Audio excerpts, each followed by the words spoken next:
સર્વ મિત્રોને મારા જય શ્રી કૃષ્ણ, રાધે રાધે. આજે આપણે પુરુષોત્તમ માસનો 28મો અધ્યાય, જેમાં કદરી બ્રાહ્મણ ગોલોકમાં અને તાવડી તપેલીની અદ્ભુત કથા વાર્તાનું શ્રવણ કરીશું. સનાતન ધર્મમાં શાસ્ત્રો અને ગ્રંથોમાં સર્વ માસમાં ઉત્તમ માસ જો કોઈ હોય તો એ પુરુષોત્તમ માસ છે, જેને અધિક માસ તરીકે પણ ઓળખવામાં આવે છે. પુરુષોત્તમ માસ દરમિયાન પૂજા પાઠ, દાન અને સત્કર્મોને ખાસ મહત્વપૂર્ણ માનવામાં આવે છે. આ માસ દરમિયાન કરવામાં આવતા દાન પુણ્ય અનંત ગણું પુણ્ય લાવે છે. તેથી લોકો ઉદારતાથી ગરીબોને ભોજન, વસ્ત્રો અને અન્ય આવશ્યક વસ્તુઓનું દાન કરે છે, જેનાથી ભગવાન વિષ્ણુના આશીર્વાદ સાથે સુખ અને સમૃદ્ધિ મળે છે. આ મહિના દરમિયાન ઓમ નમો ભગવતે વાસુદેવાય મંત્રનો જાપ કરો, શ્રીમદ ભગવદ્ ગીતાનો પાઠ કરવો અને નદીમાં પવિત્ર સ્નાન કરવાનો વિશેષ મહિમા રહેલો છે. પુરુષોત્તમ માસમાં મહિલાઓ દ્વારા માટીમાંથી બનાવેલી કાંઠા ગોરમાની મૂર્તિ, જેની ભક્તિભાવથી પૂજા અર્ચના કરવામાં આવે છે. મહિલાઓ દ્વારા દરરોજ ગોરમાની પૂજા, આરતી, કથા તેમજ ભજન કીર્તન કરવામાં આવે છે. એક માસ સુધી આ રીતે મહિલાઓ શ્રદ્ધાપૂર્વક હર્ષોલ્લાસથી પુરુષોત્તમ માસની ઉજવણી કરે છે. પુરુષોત્તમ માસના અંતિમ દિવસે ભજન કીર્તન સાથે વાતે ગાતે ગોરમાને નદીના જળમાં વિસર્જન કરી પુરુષોત્તમ માસની પૂર્ણાહુતિ કરે છે. આમ સૌ કોઈ પુરુષોત્તમ ભગવાનનું વ્રત કરે છે. હવે પુરુષોત્તમ માસના 28મા અધ્યાયમાં લોભી કદરી બ્રાહ્મણનો ગોલોકમાં વાસ કેવી રીતે થયો એ વિશે જાણીશું. સૂત પુરાણી બોલ્યા કે હે સૌનકાદિક મુનિઓ, ભગવાન નારાયણે જે કથા નારદજીને કહી હતી તે કથા હું તમને આગળ કહું છું, તે ધ્યાનથી સાંભળો. કદરી બ્રાહ્મણને પોતાના પાપોના ફળ રૂપે ઘણો સમય પ્રેત યોનિમાં પસાર કરવો પડ્યો. બીજે જન્મે કાલંજર નામના પહાડમાં ઇન્દ્રકુંડ નજીક આવેલા મુર્ગતીથમાં વાનર રૂપે તેનો જન્મ થયો. આ વાત સાંભળી નારદજીને શંકા થતાં તેમણે ભગવાન નારાયણને પૂછ્યું કે આ દુષ્ટ આત્માનો પ્રેત યોનિમાં રહ્યા પછી આવા પવિત્ર સ્થળે સાથી જન્મ થયો. ત્યારે નારદજીની શંકાનું સમાધાન કરતા ભગવાન નારાયણે જે બાબત કહી છે તે હું તમને જણાવું છું. કદરી બ્રાહ્મણ પાપાત્મા જીવ હતો, છતાં તેનાથી એક પુણ્યનું કાર્ય થઈ ગયું હતું. પુરુષોત્તમ માસમાં એક વૈશ્ય દંપતીએ પુરુષોત્તમ માસનું વ્રત લીધું હતું. ત્યારે અંતિમ દિવસે વ્રતનું ઉત્થાપન હતું. તે વખતે બીજા બ્રાહ્મણોની સાથે તે ધનનો લોભ કરીને ગયો હતો. અનાયાસે તેનાથી શ્રી પુરુષોત્તમ ભગવાનની પૂજાના દર્શન થવાથી આ પુણ્ય બળે તે આ પવિત્ર સ્થાનમાં વાનર તરીકે અવતાર પામ્યો હતો. ભગવાન શ્રી રામે લંકામાં રાવણનો વધ કર્યો પછી તેમને મદદ કરનાર તમામ વાનર જાતિને આશીર્વાદ આપતા જણાવેલ કે તમે જ્યાં જશો ત્યાં તમને ફળ ફૂલ મળી રહેશે. ત્યાંના વૃક્ષો દલ ફૂલ અને ફળોથી લાગેલા જ રહેશે. અહીં પણ ફળ ફૂલનો તોટો ન હતો, પણ કદરી બ્રાહ્મણ જે વાનર રૂપે જન્મેલ તેને પિત્તની પીડા પેદા થઈ હતી, જેથી તે ફળો ખાઈ શકતો ન હતો. આથી તેનું શરીર અશક્ત થવા માંડ્યું. એક દિવસ તે વાનર એક ઝાડ પરથી બીજા ઝાડ ઉપર છલાંગ મારતા નીચે પટકાઈ પડી ગયો અને તેના હાડકાં ભાગી ગયા. તેનાથી હાલી ચાલી શકાતું નહીં, જેથી લાચાર હાલતમાં તે ત્યાં જ પડી રહ્યો. 1 મહિનો તે ખાધા પીધા વગર ત્યાં પડી રહ્યો. એ વખતે પુરુષોત્તમ માસ ચાલતો હતો. એક દિવસ તે મહા મુસીબતે એક ઝાડ ઉપર ફળ ખાવાની ઈચ્છાથી ચડ્યો, પણ તે ફળ પાસે પહોંચે તે પહેલાં અશક્તિને લીધે તેની પકડ છૂટી જતાં નીચે આવેલા કુંડમાં પડ્યો અને તેમાં જ તે મરણ પામ્યો.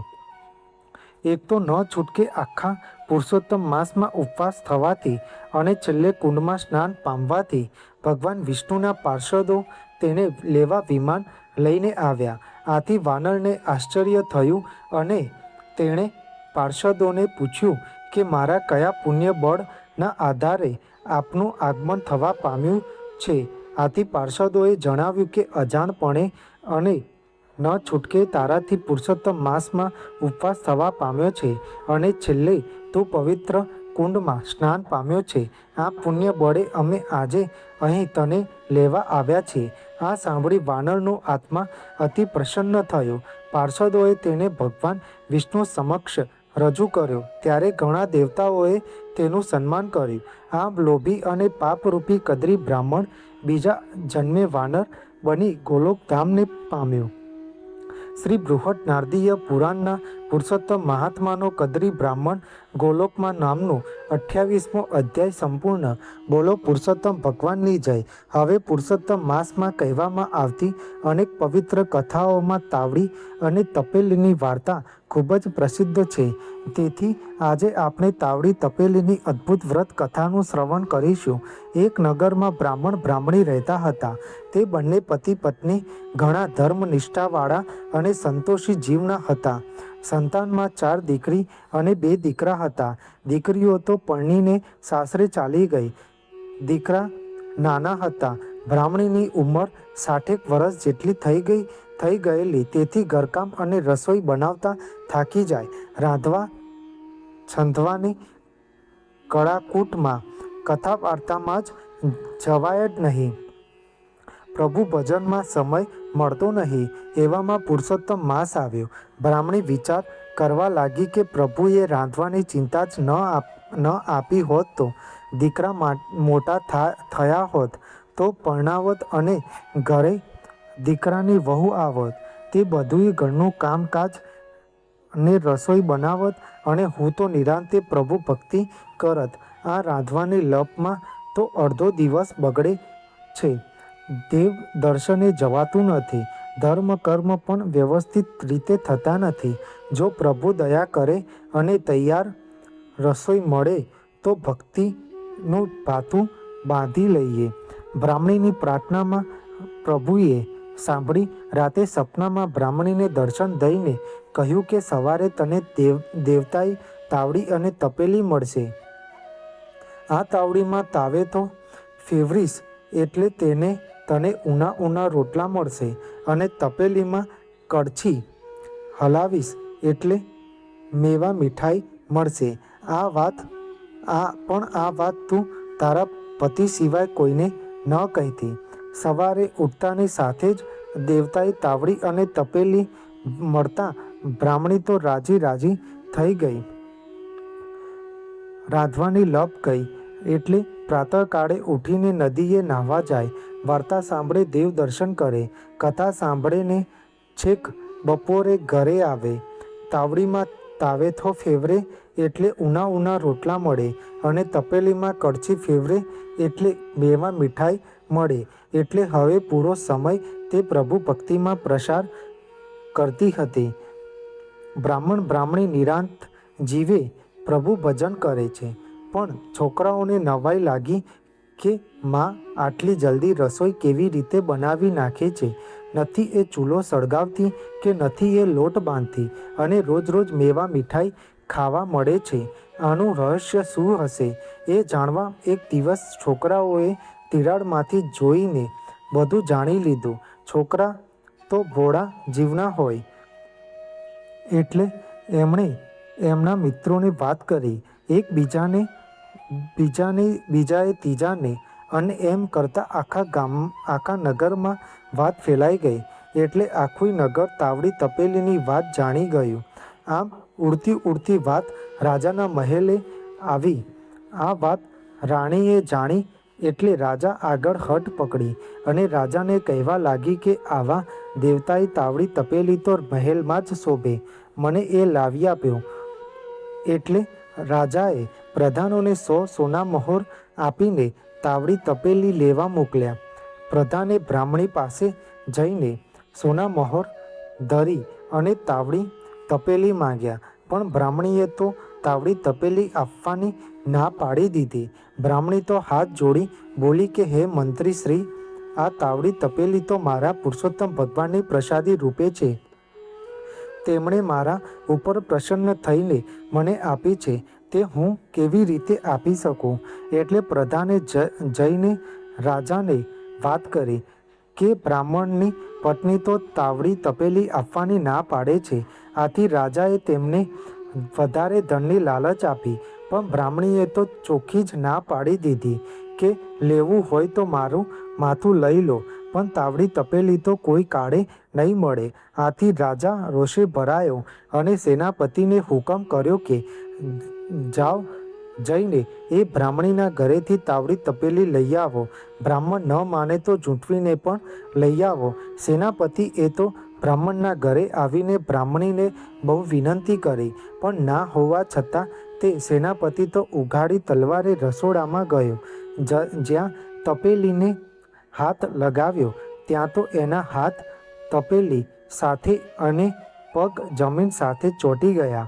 તેણે હાથ ઉખાડવાની અને પગ હલાવી જમીનથી છૂટવાની ઘણી કોશિશ કરી, પણ ન હલી શકે, ન ચાલી શકે.